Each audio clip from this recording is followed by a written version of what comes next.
Capítulo 42. Del modo de defendernos de los artificios del demonio, cuando procura engañarnos con devoción indiscretas. Cuando la serpiente antigua ve que caminamos derechamente y con vivos y bien ordenados deseos a la perfección, reconociendo que no puede atraernos así con engaños declarados, se transfigura en ángel de luz. Y entonces con pensamientos devotos, conceptos agradables, con sentencias y textos de la Sagrada Escritura, ejemplos de los mayores santos, nos solicita y persuade importunamente a que con fervor indiscreto procuremos remontarnos sobre la capacidad y medida de nuestro espíritu, para precipitarnos después en un abismo de males. Por ejemplo, este astuto enemigo nos incita a que castiguemos ásperamente el cuerpo con disciplinas, abstinencias, cilicios y otras mortificaciones semejantes. Pero el fin que se propone su malicia es, o que persuadiéndonos a que hacemos cosas grandes, nos llenemos de vanagloria, lo cual sucede particularmente a las mujeres, a que quebrantadas con penitencias rigorosas y superiores a nuestras fuerzas, quedemos inhábiles para las buenas obras, o que no pudiendo sufrir los trabajos de una vida austera y penitente, cobremos hastío y aborrecimiento a los ejercicios espirituales, o finalmente, que resfriándonos en la virtud, busquemos con mayor ardor y apetito que antes los placeres y vanos divertimientos del mundo. ¿Quién podrá contar el número sin número de los que, siguiendo con presunción de espíritu el ímpetu de un fervor indiscreto y precipitado, y excediendo con los rigores exteriores la capacidad y medida de su propia virtud, cayeron infelizmente en el lazo que se habían tendido a sí mismos con sus propias manos, haciéndose risa y juguete de los demonios? Es constante, hija mía, que semejantes almas se hubieren preservado de un mal tan grave, si hubiesen considerado que estos ejercicios de mortificación, si bien son útiles y provechosos a los que tienen fuerza y robustez de cuerpo y humildad de espíritu, requieren siempre temperamento conforme y proporcionado a la calidad y naturaleza de cada uno. No todos, hija mía, pueden practicar las mismas austeridades que han practicado algunos grandes santos, pero todos pueden imitar a los mayores santos en muchas cosas. Podemos formar en nuestro corazón deseos ardientes y eficaces de participar de las gloriosas coronas que obtienen los verdaderos soldados de Jesucristo en los combates espirituales. Podemos a su imitación y ejemplo menospreciar el mundo y menospreciarnos a nosotros mismos, amar el retiro y el silencio, ser humildes y caritativos con todos, sufrir pacientemente las injurias, hacer bien a los que nos hacen mal, evitar los menores defectos, que son cosas de mucho mayor mérito a los ojos de Dios que todas las penitencias y maceraciones del cuerpo. También te advierto que en los principios siempre es mejor usar de moderación en las penitencias exteriores, a fin de que puedas aumentarlas después, si fuere necesario, que por querer obrar mucho ponerte en peligro de no poder después obrar algo. Este documento, hija mía, te doy en el supuesto de que te hallas libre del engaño en que incurren algunos, que pasan en el mundo por espirituales y devotos, los cuales, seducidos de la naturaleza y del amor propio, cuidan con tan exacta y escrupulosa puntualidad de la salud del cuerpo, que temen perderla con la más ligera mortificación exterior. No hay cosa en que tanto se ocupen, ni de que hablen con tanta frecuencia, como del régimen de vida que deben guardar. Tienen en la elección de las manjares una suma delicadeza, que no sirve sino de enflaquecerlos y debilitarlos. Prefieren ordinariamente los que lisonjean más el gusto y son más agradables al paladar, a los que son mejores y más provechosos para el estómago. Y con todo esto, si hubiésemos de creer lo que dicen, su fin no es otro que tener vigor y fuerza para servir mejor a Dios. Este es el pretexto con que disfrazan y cubren su sensualidad, pero verdaderamente su intento no es otro que unir y concordar dos enemigos irreconciliables, que son la carne y el espíritu, de lo cual resulta infaliblemente la ruina del uno y del otro, pues en un mismo tiempo el uno pierde la salud y el otro la devoción. Por esta causa, un modo de vida menos delicado, menos escrupuloso y menos inquieto es siempre el más fácil, el más útil y el más seguro, como sea regulado por las reglas de la prudencia que te tengo dadas, porque no siendo todas las complexiones igualmente vigorosas y fuertes, no son todas igualmente capaces de sufrir los mismos trabajos. Y añado que conviene usar de discreción y regla, no solamente para moderar los ejercicios exteriores, sino también para adquirir las virtudes interiores, como ya lo mostré en otro capítulo 34, explicando el modo de adquirir estas virtudes por grados. Capítulo 43. Cuán poderosas sean en nosotros nuestras mala inclinación y la instigación del demonio para inducirnos a juzgar temerariamente del prójimo y del modo de hacerles resistencia. La vanidad y propia estimación producen en nosotros un desorden más perjudicial que el juicio temerario, el cual nos hace concebir y formar una baja idea del prójimo. Como este vicio nace de nuestra soberbia, se sustenta y fomenta también con nuestra soberbia. Y a la medida que crece y se aumenta en nosotros, nos hacemos presuntuosos y vanos, y susceptibles de las ilusiones y engaños del demonio, porque venimos a formar insensiblemente tanto más alta opinión de nosotros mismos, cuanto es más baja la que concebimos de los otros, persuadiéndonos a que nos hallamos libres de las imperfecciones que les atribuimos. Cuando el enemigo de nuestra salud reconoce en nosotros esta maligna disposición, usa de todos sus artificios para hacernos vigilantes y atentos en observar y examinar los defectos ajenos. Nos es creíble cuánto se esfuerza a ponernos y representarnos cada instante delante de los ojos algunas ligeras imperfecciones de nuestros hermanos, cuando no puede hacer que observemos defectos graves y considerables. Pero el astuto enemigo es tan solícito en nuestra ruina y tan aplicado a nuestra perdición. No seamos nosotros menos vigilantes y atentos en descubrir y en evitar sus lazos. Apenas te presentare algún vicio o defecto del prójimo, procura desechar este pensamiento. Y si continuare en persuadirte y solicitarte a formar algún juicio injurioso, guárdate de escuchar sus sugestiones malignas. Considera que tú no tienes la autoridad necesaria para juzgar, y que aun cuando la tuvieses, tú no eres capaz de formar juicio recto, hallándote cercada de infinitas pasiones, y muy inclinadas a pensar mal de la vida y de las acciones de los otros sin justa causa. Para remediar eficazmente un mal tan peligroso, te advierto que tengas tu espíritu enteramente ocupado de tus propias miserias, porque hallarás tantas cosas que corregir y reformar dentro de ti misma, que no tendrás tiempo ni gusto para pensar en las de tu prójimo, o no pensarás en ellas, sino en el orden de una santa y discreta caridad. Fuera de que si te ocupas en considerar tus propios defectos, curarás fácilmente los ojos interiores del alma de cierta especie de malignidad, que es la fuente y origen de todos los juicios temerarios, porque quien juzga sin razón que su hermano está sujeto a algún vicio, puede pensar de sí mismo con fundamento que padece el mismo defecto, pues siempre juzga a un hombre vicioso que los demás son sus semejantes. Todas las veces, pues, que te sintieres pronta y dispuesta a condenar ligeramente las acciones de alguna persona, te debes vituperar interiormente a ti misma y darte esta justa reprensión.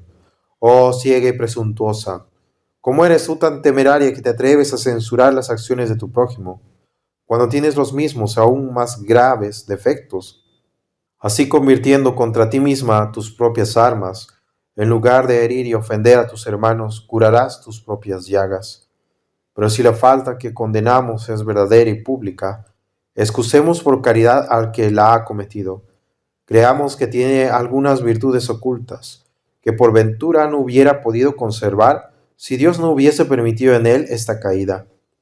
Creamos que un pequeño defecto que Dios le deje por algún tiempo acabará de destruir en él la estimación y buen concepto en que se tiene a sí mismo, que siendo menospreciado se hará más humilde y que por consiguiente su ganancia será mayor que su pérdida.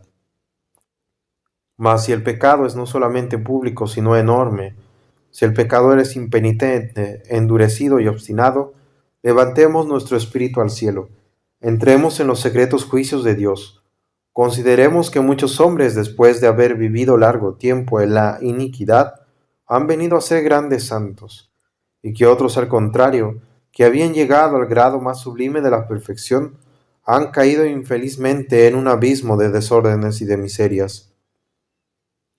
Con estas reflexiones comprenderás, hija mía, que no debes temerte menos a ti misma que a los demás, y que si sientes en ti inclinación y facilidad a juzgar favorablemente del prójimo, el Espíritu Santo es quien te da esta feliz inclinación, y que al contrario, cualquier desprecio, aversión o juicio temerario contra el prójimo nace únicamente de la propia malignidad y de la sujeción del demonio.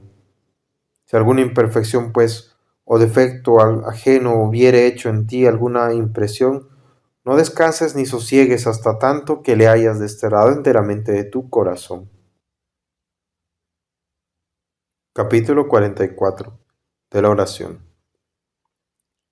Si la desconfianza de nosotros mismos, la confianza en Dios y el buen uso de nuestras potencias son armas necesarias en el combate espiritual, como hasta aquí se ha mostrado, la oración, que es la cuarta cosa y arma propuesta, es más indispensable y precisa, pues por la oración obtenemos de Dios no solamente las virtudes, sino generalmente todos los bienes de que tenemos necesidad. Este es el canal por donde se nos comunican todas las gracias que recibimos del cielo. Con la oración, si la ejercitares como debes, pondrás la espada en mano de Dios, para que combata por ti y te alcance la victoria, para servirnos como conviene de un medio tan esencial y tan importante. Conviene que observemos las reglas siguientes. En primer lugar, debemos tener un verdadero deseo de servir a Dios con fervor, y en el modo que le es más agradable. Este deseo se encenderá fácilmente en nuestro corazón si consideramos tres cosas.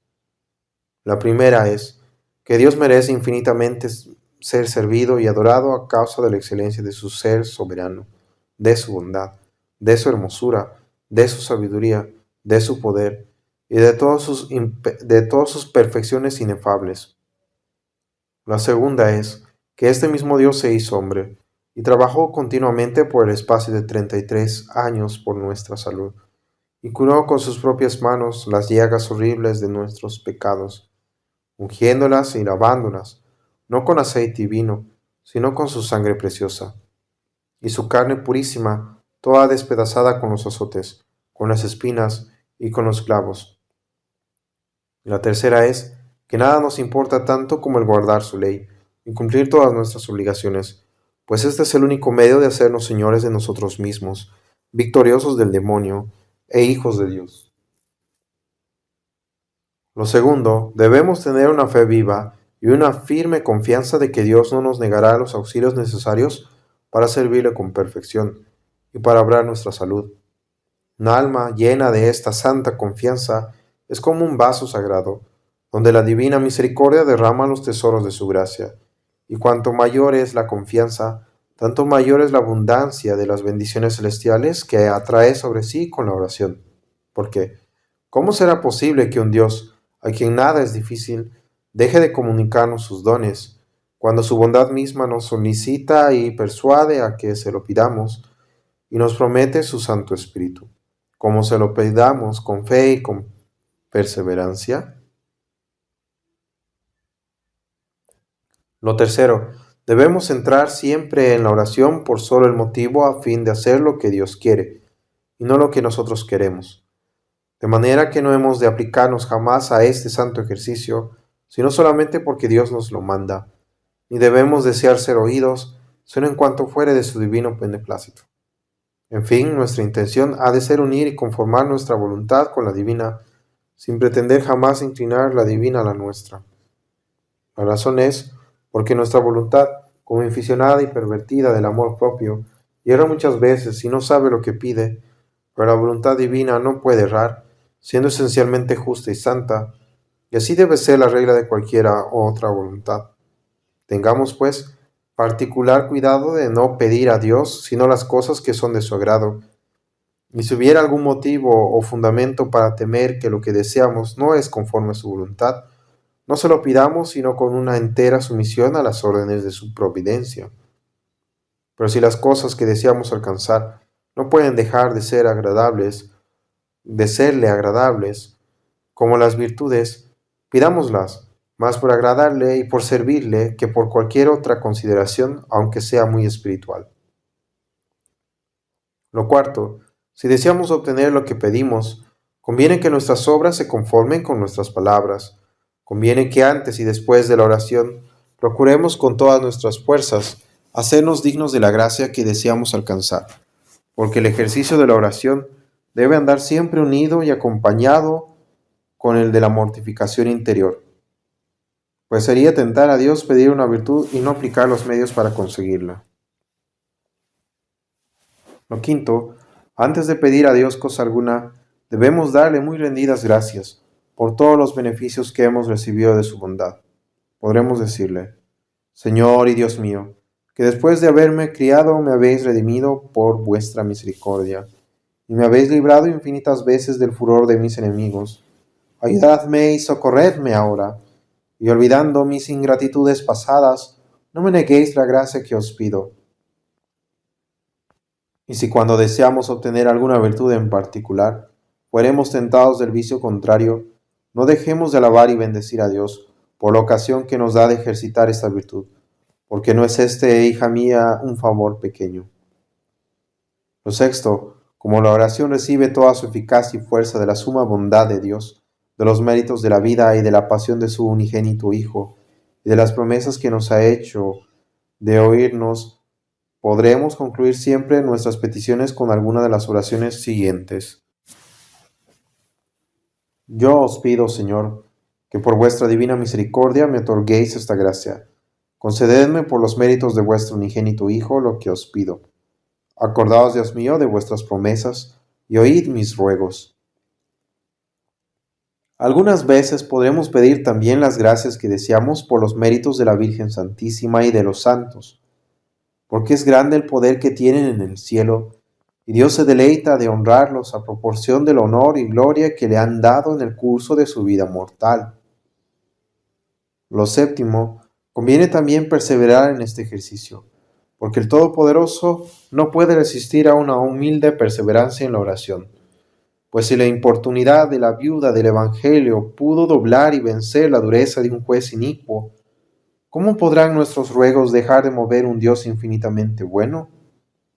Y así, aunque el Señor tarde en oírnos y nos parezca que no quiere escucharnos, no debemos perder la confianza que tenemos en su infinita bondad, ni dejar de continuar la oración, porque su divina majestad tiene un grado infinito todo lo que es necesario para poder y para querer enriquecernos y colmarnos de sus beneficios. Y si de nuestra parte no hubiera alguna falta, podremos estar ciertos y seguros de que obtendremos infaliblemente la gracia que le pedimos, u otra que nos sea más útil y provechosa. Y por ventura ambas gracias juntamente. Sobre todo, debemos estar siempre advertidos en este punto, que cuanto más nos pareciere que el Señor no nos escucha ni admite nuestros ruegos, tanto más hemos de procurar humillarnos y concebir menosprecio y odio de nosotros mismos.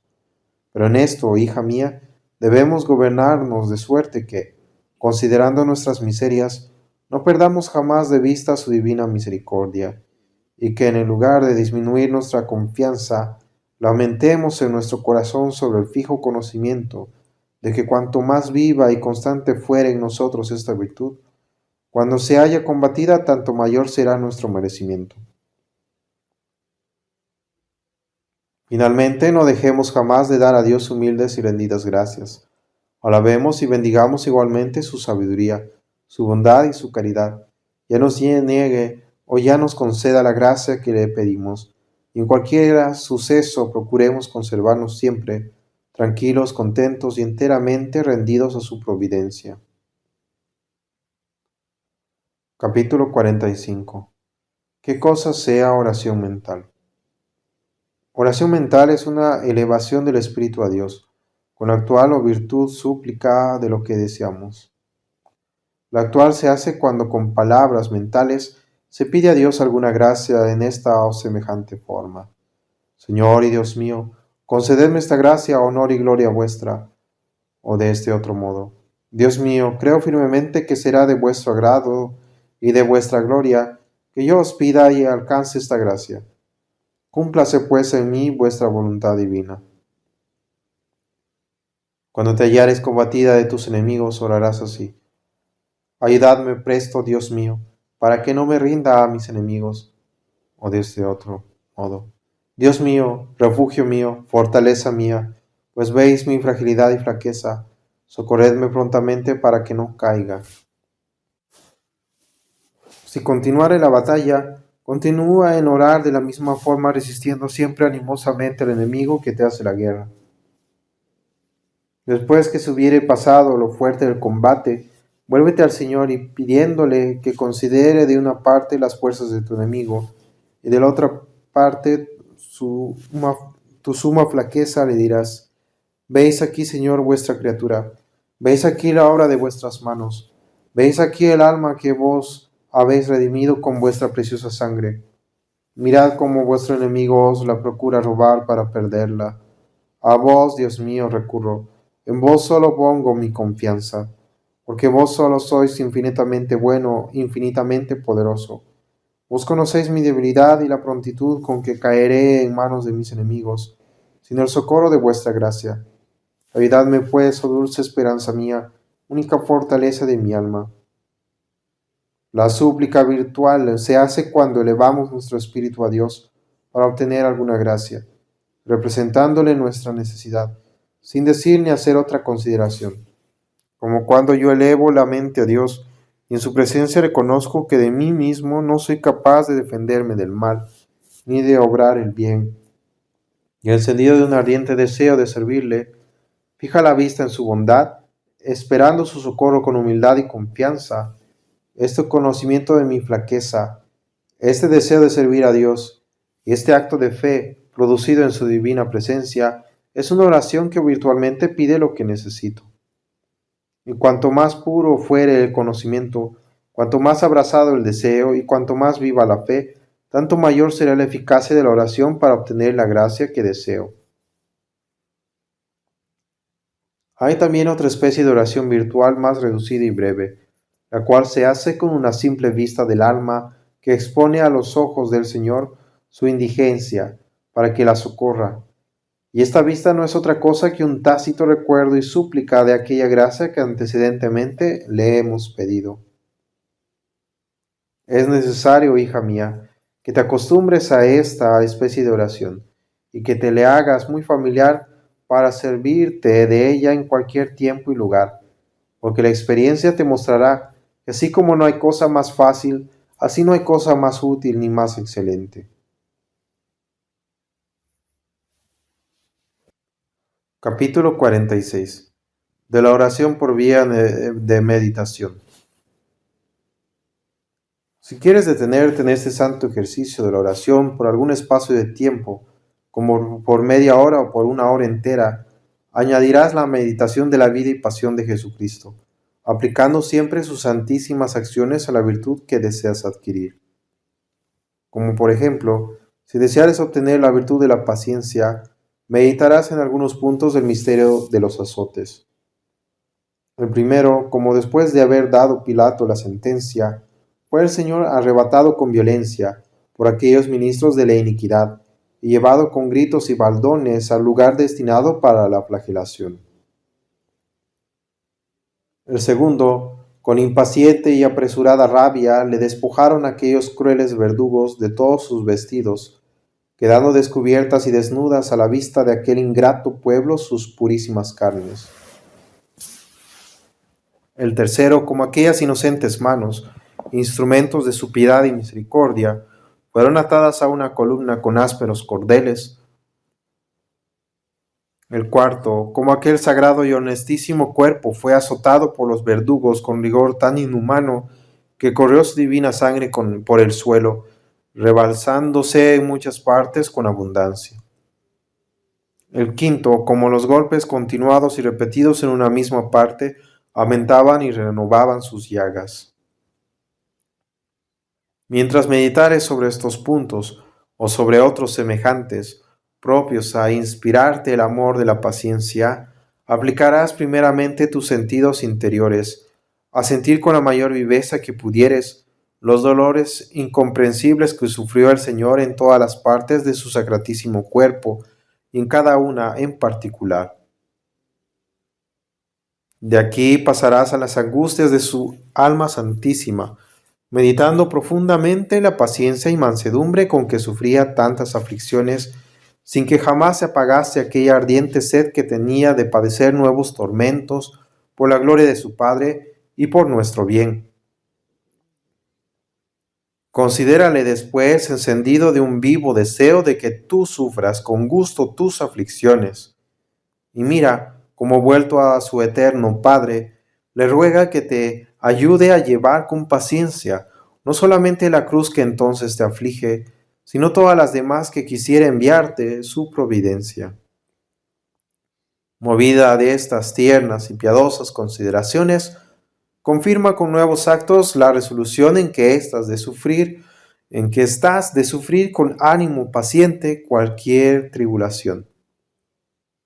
Después, levantado tu espíritu al Padre eterno, dale rendidas gracias de que haya enviado al mundo su unigénito Hijo, para que padeciese tan crueles tormentos y para que intercediese por ti. Pídele, en fin, que te conceda la virtud de la paciencia por los méritos y por la intercesión de su Santísimo Hijo. Capítulo 47. De otro modo de orar por el camino de la meditación. También podrás orar y meditar de esta otra manera. Después que hubieses considerado atentamente las penas de tu divino Salvador y la alegría con que las toleraba, pasarás de la consideración de sus dolores y de su paciencia a otras dos consideraciones no menos necesarias. La una será de sus méritos infinitos, la otra del contento y gloria que recibió su eterno Padre de la puntual y perfectísima obediencia con que puso en ejecución sus divinos decretos. Ambas cosas representarás humildemente a su divina majestad, como dos razones poderosas para obtener la gracia que deseas. Esto mismo podrás practicar no solamente en todos los misterios de la pasión del Señor, sino también en todos los actos interiores o exteriores que su majestad hacía en cada misterio. Capítulo 48. De un modo de orar fundado en la intercesión de María Santísima Nuestra Señora. A más de los sobredichos, hay otro modo de orar y meditar, que se dirige particularmente a María Santísima, levantando el espíritu primeramente a Dios, después al dulcísimo Jesús, y últimamente a su gloriosísima Madre, levantando el espíritu a Dios considerando dos cosas. La primera, el singular amor que tuvo ab eterno a esta purísima Virgen, aun antes que la hubiese sacado de la nada. La segunda, la eminente santidad de esta señora y las heroicas obras que ejercitó desde el instante de su concepción hasta el de su muerte. Sobre el primer punto meditarás en la forma siguiente. Remóntate primero con el pensamiento sobre la esfera y jurisdicción de los tiempos y de todas las criaturas, y entrando en el abismo de la eternidad y de la misma mente de Dios, pondera la complacencia y satisfacción con que aquel sumo bien consideraba a la que destinaba para ser madre de su unigénito amado, y en virtud de esta satisfacción y contento inefable, pídele con seguridad que te conceda gracia y fortaleza para vencer y destruir a tus enemigos, y particularmente al que entonces te hiciere guerra. Después te representarás las virtudes y las acciones heroicas de esta Virgen, incomparable, y ofreciéndolas a Dios, o todas juntamente, o cada una en particular, pedirás en virtud de ellas a su bondad infinita las cosas de que tuvieres necesidad. Vuelve luego el Espíritu a su Hijo Santísimo y tráele a la memoria el virginal vientre que le sirvió de albergue y purísimo tálamo por el espacio de 9 meses. La humildad y profunda reverencia con que apenas salió a la luz la adoró la Virgen y reconoció por verdadero hombre y verdadero Dios, Hijo y Criador suyo. La compasión y ternura con que le vio nacer pobre, despreciado y desconocido en un pesebre, el amor con que le recogió en sus brazos, los ósculos suavísimos que le dio, la purísima leche con que lo alimentó, y las fatigas, tribulaciones y penas que en el curso de su vida mortal padeció por su causa. Represéntate bien todas estas cosas y no dudes, hija mía, que con tan eficaces y poderosas consideraciones le harás una dulce violencia para que te oiga y te conceda lo que le pides. Vuélvete en fin a la Virgen Santísima, y acuérdale que entre todas las mujeres fue escogida y predestinada de la bondad y eterna providencia de Dios para ser Madre de gracia y de misericordia, y abogada de los pecadores, y que después de su bendito Hijo no tenemos otro más poderoso y seguro asilo que el de su patrocinio. Represéntala también aquella inefable verdad, tan constante entre los doctores, y confirmada con tantos prodigios y maravillas, que ninguno la ha invocado jamás con viva fe, que no haya sido ayudado y socorrido en su necesidad. Últimamente, ponle a la vista las aflicciones y penas que padeció su Santísimo Hijo, por nuestra salud, a fin de que te obtenga de su infinita bondad la gracia de que te aproveches de ellas para su gloria y satisfacción. Capítulo 49. De algunas consideraciones para que con fe y seguridad acudamos al patrocinio de la Virgen María. Si deseas recurrir con seguridad y confianza en cualquier necesidad o trabajo a la protección de la Virgen María, podrás servirte de los motivos y consideraciones siguientes. Primero, la experiencia muestra que un vaso que ha tenido dentro de sí algún licor aromático y precioso conserva su fragancia, aunque se haya sacado el licor del vaso, principalmente si lo ha tenido dentro de sí por mucho espacio de tiempo, y se ha quedado en el vaso alguna parte del licor precioso. Asimismo, el que ha estado cerca de un fuego grande conserva por mucho tiempo el calor después de haberse retirado del fuego. Pues si esto, hija mía, sucede con cualquier licor precioso y cualquier grande incendio, que no son sino de virtud corta y limitada, ¿qué diremos nosotros de la caridad y de la misericordia de esta purísima Virgen, que por el espacio de 9 meses ha llevado dentro de sus entrañas y lleva siempre en su corazón al Hijo único de Dios, la caridad increada cuya virtud no tiene límites? Si es imposible que el que se acerca a un gran incendio no participe del calor de sus llamas, ¿cómo podremos persuadirnos a que quien se acerca al fuego de la caridad, que arde en el corazón purísimo de esta Madre de Misericordia, no sienta sus admirables y divinos efectos, y que no reciba más favores, beneficios y gracias de su piedad, cuanto con más frecuencia, fe y confianza acudiere a su patrocinio? 2. Ninguna pura criatura amó jamás tanto a Jesucristo, ni fue tan conforme a su voluntad como su Santísima Madre. Pues si este divino Salvador, que se sacrificó por la salud y remedio de los pecadores, nos ha dado su propia Madre, para que fuese nuestra Madre común, nuestra abogada y nuestra medianera, ¿cómo podrá esta señora dejar de entrar en sus sentimientos y olvidarse de socorrernos? Recurre pues, hija mía, con seguridad a esta piadosísima Madre en todas tus necesidades. Implora con confianza su misericordia, porque es una fuente inagotable de bondad y un manantial perenne de gracias, y suele medir sus favores y beneficios por nuestra fe y confianza. Capítulo 50. De un modo de meditar y orar por medio de los ángeles y de los bienaventurados. Para merecer la protección de los ángeles y santos del cielo, usarás de 2 medios.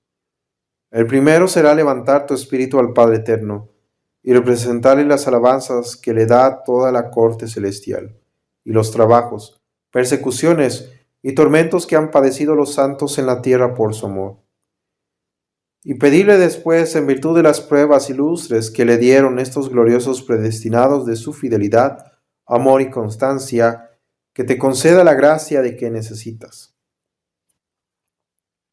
El segundo será invocar a estos bienaventurados espíritus, pidiéndoles que te ayuden a corregir tus vicios y a vencer todos los enemigos de tu salud. pero particularmente que te asistan en el artículo de la muerte.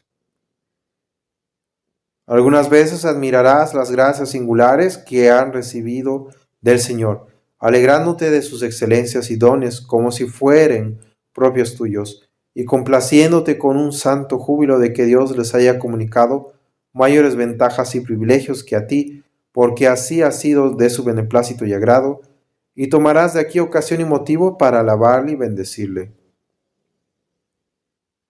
Mas para que puedas hacer este santo ejercicio con mejor orden y con menos trabajo, dividirás según los días de la semana los diversos órdenes de los bienaventurados en esta forma. El domingo invocarás los 9 coros de los ángeles. El lunes San Juan Bautista. El martes los patriarcas y profetas. El miércoles los apóstoles. El jueves los mártires. El viernes los pontífices y demás confesores. El sábado las vírgenes y las demás santas. Pero sobre todo, hija mía, no te olvides jamás de implorar frecuentemente el patrocinio y socorro de María Santísima, que es la Reina de todos los santos y nuestra principal abogada, y el de tu ángel custodio, del arcángel San Miguel, y de los demás santos a quienes tuvieses particular devoción. No dejes pasar día alguno sin que pidas a María, a Jesús y al Padre Eterno que te concedan al bienaventurado San José, por tu principal abogado y protector, y recurrirás después a este glorioso santo con mucha fe y confianza, pidiéndole humildemente que te reciba en su protección y amparo. Son, hija mía, infinitas las maravillas que se cuentan de este gran santo, y muchos los favores y gracias que han recibido de Dios los que en sus necesidades, así espirituales como corporales, lo han invocado, principalmente cuando han necesitado de la luz del cielo y de un director invisible para aprender a orar y meditar bien. Si Dios, hija mía, considera y atiende tanto a los demás santos, y tanto favorece a los hombres por su intercesión, por haberle servido y glorificado en el mundo, ¿qué condescendencias no usará con este admirable patriarca, a quien el mismo Dios honró de tal manera en la tierra, que quiso sujetarse a él y como padre obedecerle y servirle? Capítulo 51. De diversos sentimientos afectuosos que se pueden sacar de la meditación de la pasión de Jesucristo. Todo lo que he dicho arriba en orden al modo de orar y meditar sobre la pasión del Señor, no se dirige sino a pedirle favores y gracias. Ahora, hija mía, quiero enseñarte el modo de sacar de la misma pasión diversos afectos. Por ejemplo, si te propones por objeto de tu meditación la crucifixión de Jesucristo, podrás, entre otras maravillosas circunstancias de este misterio, considerar las siguientes. Primeramente, el inhumano modo con que en el monte Calvario lo desnudaron de sus vestiduras las impías y crueles manos de los judíos, arrebatándole con tanto furor la túnica que tenía pegada en las llagas, que renovaron todas las de su sacratísimo cuerpo, y le añadieron nuevo dolor sobre el de sus heridas. Segundo, la sacrílega violencia con que le arrancaron la corona de espinas, rasgándole las heridas, y la desmedida crueldad con que se la volvieron a fijar en la cabeza, abriéndole llagas sobre llagas. Tercero, como para fijarlo en el árbol de la cruz, como al más fascineroso de los hombres, penetraron a martilladas con duros y agudos clavos sus sagradas manos y pies, rompiendo con impiedad las venas y nervios de aquellos miembros divinos que había formado el Espíritu Santo. Cuarto, como no alcanzando a los barrenos que habían formado en la cruz aquellas sacratísimas manos que fabricaron los cielos, tiraron de ellas con inaudita crueldad para ajustarlas con los barrenos, quedando la fábrica de aquel santísimo cuerpo, en quien estaba unida la divinidad, tan disuelta y desconcertada que se le pudieron contar todos los huesos. Salmos 21, 18. Quinto, como estando pendiente de aquel duro leño, y sin otro apoyo que el de los clavos, se dilataron con un dolor indecible las heridas de su sagrado cuerpo con su misma gravedad y peso.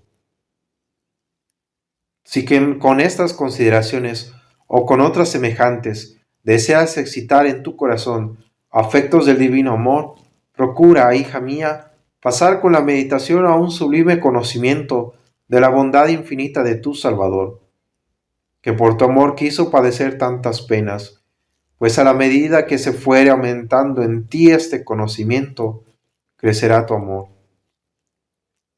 De este mismo conocimiento, de la suma bondad y amor infinito de Dios, sacarás una admirable disposición para formar actos fervientes de contrición y dolor, de haber ofendido tantas veces y con tanta ingratitud a un Señor, que con excesos tan grandes de caridad y misericordia se sacrificó por la satisfacción de tus ofensas. Para formar y producir actos de esperanza, considera que el Señor, en sujetarse al rigor de tantos tormentos y a la ignominia y oprobio de la cruz, no tuvo otro fin que exterminar el pecado del mundo, librarte de la tiranía del demonio, expiar tus culpas particulares y reconciliarte con su eterno Padre, para que puedas recurrir con confianza a su misericordia en todas tus necesidades. Si después de haber considerado sus penas, consideras sus grandes y maravillosos efectos, si observas y adviertes que con su muerte quitó los pecados de todo el mundo, satisfizo la deuda de la posteridad de Adán, aplacó la ira de su eterno Padre, confundió las potestades del infierno, triunfó de la muerte misma, y llenó en el cielo las sillas de los ángeles rebeldes, tu dolor se convertirá en alegría, y esta alegría se aumentará en tu corazón con la memoria de la que causó a toda la Santísima Trinidad, a la bienaventurada Virgen María, a la Iglesia triunfante y a la militante, la gran obra de la redención del mundo.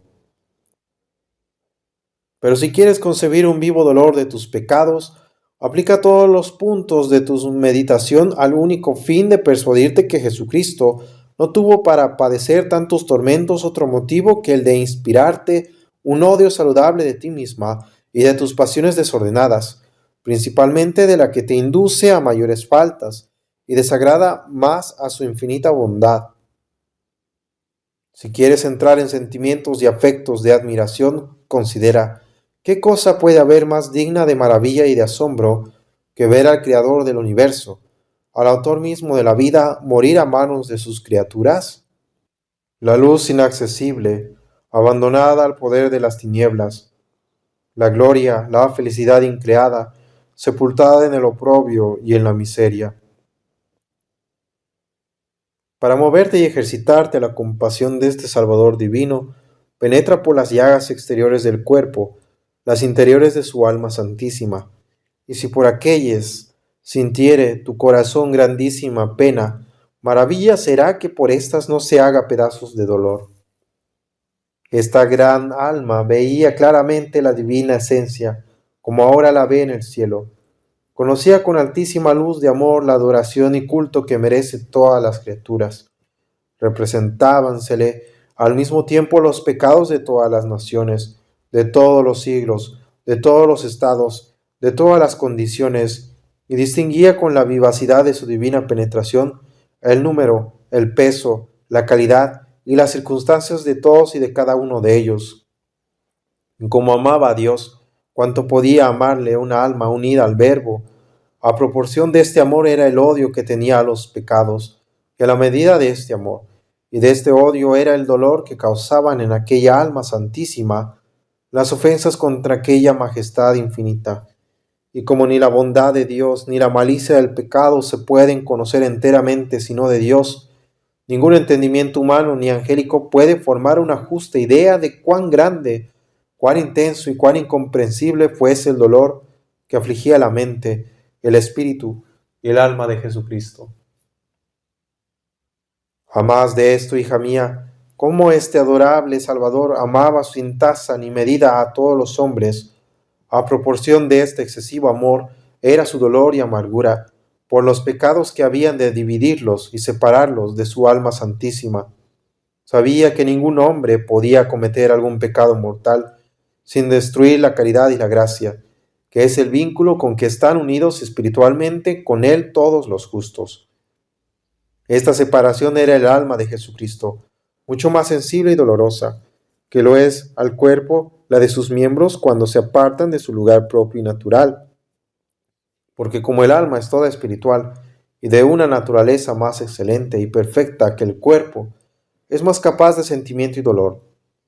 Pero la más sensible de todas sus aflicciones fue la que ocasionaron los pecados de todos los réprobos, que no pudiendo reunirse con él por la penitencia, habían de padecer en el infierno todos tormentos.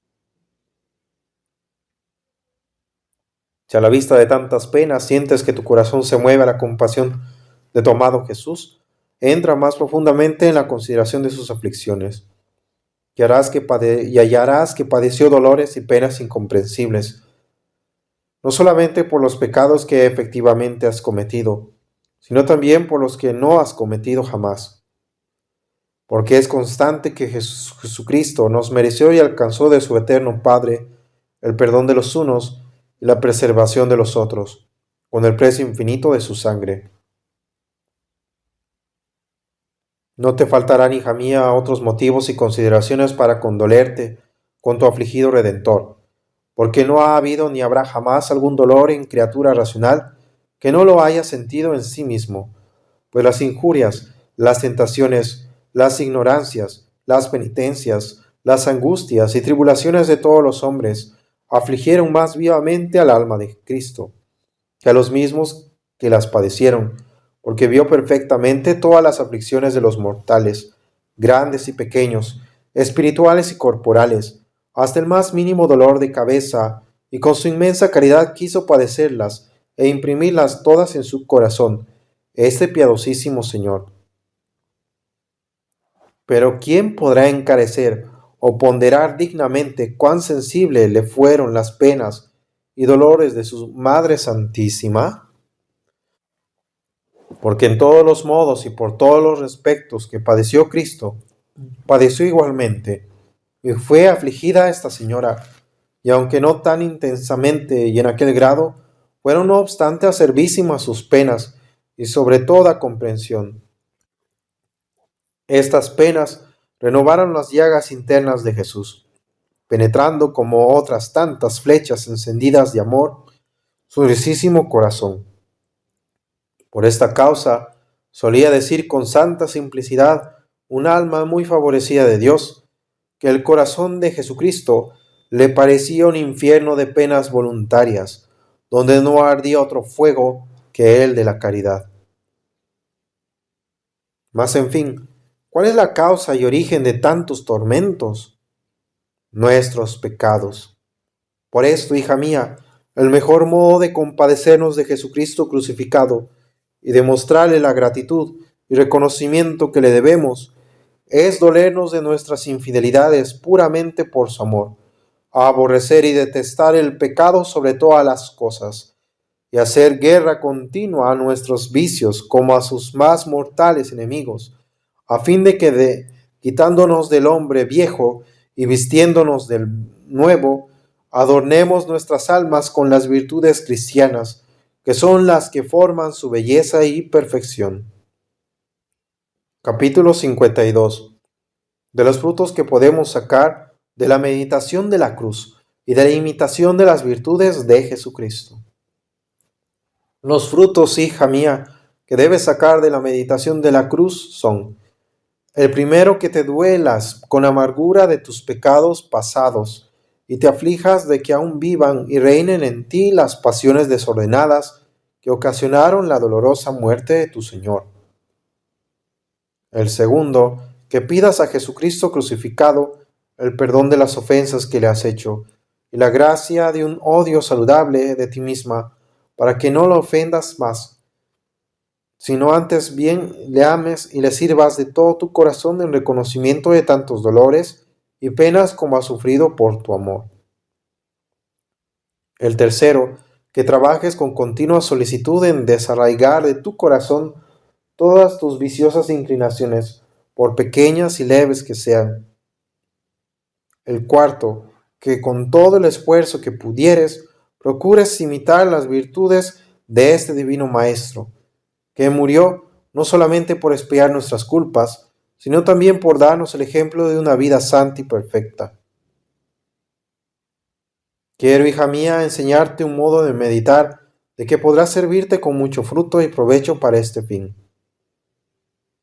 Por ejemplo, si deseas entre las virtudes de Jesucristo imitar particularmente su paciencia heroica en los males y tribulaciones que te suceden, considerarás los puntos siguientes. El primero, lo que hace el alma afligida de Cristo mirando a Dios. El segundo, lo que hace Dios mirando al alma de Cristo. El tercero, lo que hace el alma de Cristo mirándose a sí misma y a su sacratísimo cuerpo. El cuarto, lo que hace Cristo mirándonos a nosotros. El quinto, lo que nosotros debemos hacer mirando a Cristo. Considera pues lo primero como el alma de Jesús absorta y transformada en Dios. Contempla con admiración aquella esencia infinita e incomprensible, en cuya presencia son nada las más nobles y excelentes criaturas. Contempla, digo, con admiración y asombro, aquella ciencia infinita en un estado, en que sin perder nada de su grandeza y de su gloria esencial, se humilla y se sujeta a sufrir en la tierra los más indignos ultrajes por el hombre, de quien no ha recibido sino infidelidades, injurias y menosprecios. Y como adora a aquella suprema majestad, le tributa mil alabanzas, bendiciones y gracias, se sacrifica enteramente a su divino beneplácito. Lo segundo, mira después lo que hace Dios con el alma de Jesucristo. Considera cómo quiere este Hijo único, que es el objeto de su amor, sufra por nosotros y por nuestra salud las bofetadas, las contumelias, los azotes, las espinas y la cruz. Considera la complacencia y satisfacción con que lo mira colmado de oprobios y de dolores por tan alta y tan gloriosa causa. Lo tercero, represéntate el alma de Jesucristo, que conociendo en Dios, con la altísima luz de su entendimiento, esta complacencia y satisfacción, el amor íntimo y ardiente con que la ama, ya por sus infinitas perfecciones, ya de los bienes infinitos que le ha comunicado, le obliga a sujetarse enteramente con prontitud y con alegría a su voluntad. ¿Qué lengua podrá ponderar el ardor con que desea las aflicciones y penas? Esta grande alma no se ocupa sino en buscar nuevos modos y caminos de padecer, y no hallando todos los que desea y busca, se entrega libremente, con su inocentísima carne, al arbitrio de los hombres más crueles y de los demonios. Lo cuarto, mira después a tu amado Jesús, que volviéndose a ti con ojos llenos de misericordia, te dice dulcemente: mira, hija, el estado a que me han reducido tus desordenadas inclinaciones y apetitos. Mira el exceso de mis dolores y penas, y la alegría con que los sufro, sin otro fin que el de enseñarte la paciencia. Yo te exhorto y te pido por todas mis penas, que abraces con gusto la cruz que te presento, y todas las demás que te vinieren de mi mano. Abandona tu honor a la calumnia, y tu cuerpo al furor y rabia de los perseguidores que yo eligiere para ejercitarte y probarte, ya sean despreciables y viles, ya inhumanos y formidables. Oh, si supieses, hija, el placer y contento que me dará tu resignación y tu paciencia. Pero ¿cómo puedes ignorarlo, viendo estas llagas que yo no he recibido, sino solamente a fin de adquirirte con el precio de mi sangre las virtudes con que quiero adornar y enriquecer tu alma, que amo y estimo más que mi propia vida? Si yo quise reducirme a tan triste y penoso estado por tu amor, ¿por qué no querrás tú sufrir un leve dolor por aliviar los míos, que son extremos? ¿Por qué no querrás curar las llagas que me han ocasionado tu impaciencia, que es para mí un tormento más sensible y doloroso que todas las llagas de mi cuerpo? Lo quinto, piensa después bien quién es el que te habla de esta suerte, y verás que es el mismo Rey de la Gloria, Cristo Señor nuestro, verdadero Dios y verdadero hombre. Considera la grandeza de sus tormentos y de sus oprobios, que serían penas muy rigurosas para los más fascinerosos delincuentes. Admírate de verle en medio de tantas aflicciones, no solamente inmóvil y paciente, sino lleno de alegría, como si el día de su pasión fuese para él un día de triunfo, y como el fuego, si le echa poca agua, se enciende más. Así con los grandes trabajos y tormentos que a su caridad superabundante le parecían pequeños, se le aumentaba el deseo de padecer los mayores. Pondera en tu interior que todo esto ha obrado y padecido no por fuerza ni por interés, sino por puro amor, como el mismo Señor lo dijo, a fin de que a su imitación y ejemplo te ejercites en la virtud de la paciencia. Procura, pues, comprender bien lo que pide y desea de ti, y la complacencia y gusto que darás con el ejercicio de esta virtud. Concibe después deseos ardientes de llevar, no solo con paciencia, sino también con alegría, la cruz que te envía y otras más graves y pesadas, a fin de imitar más perfectamente a Jesucristo crucificado y de hacerte más agradable a sus ojos. Represéntate todos los dolores y todas las ignominias de su pasión, y admirándote de la invariable constancia con que la sufría, avergüénzate de tu flaqueza. Mira tus penas en comparación de las que padecía por ti como penas imaginarias, persuadiéndote a que tu paciencia no es ni aun sombra de la suya. Nada temas tanto como el no querer sufrir y padecer algo por tu Salvador, y cualquier pensamiento que te viniere sobre este punto, deséchalo luego como una sugestión del demonio. Considera a Jesucristo en la cruz como un libro espiritual que debes leer continuamente para aprender en él la práctica de las más excelentes virtudes. Este es un libro, hija mía, que se puede justamente llamar libro de vida, que a un mismo tiempo ilumina el espíritu con los preceptos y enciende la voluntad con los ejemplos. El mundo está lleno de innumerables libros, mas cuando se pudiesen leer todos, nunca se aprendería tan perfectamente a aborrecer el vicio y a amar la virtud, como considerando un Dios crucificado. Pero advierte, hija mía, que los que se ocupan horas enteras en llorar la pasión de nuestro Redentor y en admirar su paciencia, y después cuando les sucede alguna tribulación o trabajo se muestran tan impacientes como si no hubiesen pensado jamás en la cruz, son semejantes a los soldados poco experimentados, que mientras están en sus tiendas se prometen con arrogancia la victoria, y después a la primera vista del enemigo dejan las armas y se entregan ignominiosamente a la fuga. ¿Qué cosa puede haber más torpe y miserable que mirar como en claro espejo las virtudes del Señor, amarlas y admirarlas, y después, cuando se nos presenta la ocasión de imitarlas, olvidarnos de ellas totalmente o no estimarlas?